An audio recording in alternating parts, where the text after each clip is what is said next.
কারো বাবা মা মারা গেলে তাকে কি বলে সান্ত্বনা দেবেন আপনি? আমি আসলে ভাষা খুঁজে পাই না। এই জন্য কেউ যদি আশেপাশে কারো বাবা মা মারা গেলে বা কেউ যদি সোশ্যাল মিডিয়াতে বিভিন্ন পোস্ট করে যে তার বাবা মা বা কেউ কাছের কেউ মারা গেছে, তখন ওসবে আমি কমেন্ট করতে যাই না। কারণ ব্যাপারটা আমার জন্য একটা দুর্ভেদ্য ব্যাপার। আসলে বুঝতে পারি না কী বলতে হবে ওই মোমেন্টে। তো ভার্সিটি লাইফে আমার একটা ফ্রেন্ড, ওর বাবা মারা গেল। ও সেমেস্টার ফাইনাল মিস করলো এর জন্য। আমি ওকে কল দেই নাই বা ওকে কোনোভাবে কন্ট্যাক্ট করে জিজ্ঞাসা করি নাই বা সান্ত্বনা দেওয়ার চেষ্টা করি নাই, কারণ ব্যাপারটা আমার জন্য সহজ না। আমি জানি না কীভাবে সান্ত্বনা দিতে হয়।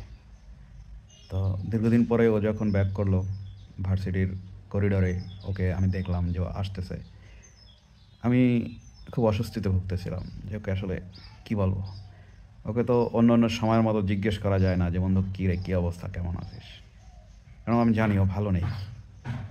তো তারপরও দাঁড়িয়ে ভাবছিলাম যে কী বলা যায়। তো যখন কাছাকাছি চলে আসলো, আমি দেখে ওকে বুকে টেনে নিলাম এবং পিঠ চাপড়ে দিলাম। ওর চোখ দিয়ে পানি ছেড়ে দিয়েছিল। তখন আমি বলেছিলাম, বন্ধু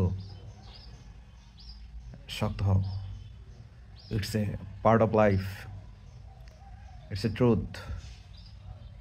এবং আমাদের সবাইকেই এই প্রক্রিয়ার ভিতর দিয়ে যেতে হয়।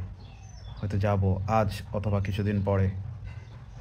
যতটা পারা যায় আমরা শক্ত হই, তার জন্য দোয়া করি আল্লাহর কাছে সে যাতে ভালো থাকে। ওই সময়টায় যখন কারো মা বাবা মারা যায়, তাকে সান্ত্বনা দেওয়াটা আমার কাছে এক ধরনের ফাজলামো মনে হয়। আমার মনে হয় তাকে সান্ত্বনা দেওয়া উচিত না, তাকে কান্না করতে দেওয়া উচিত, কষ্ট পেতে দেওয়া উচিত। Life is not easy brother, life is difficult.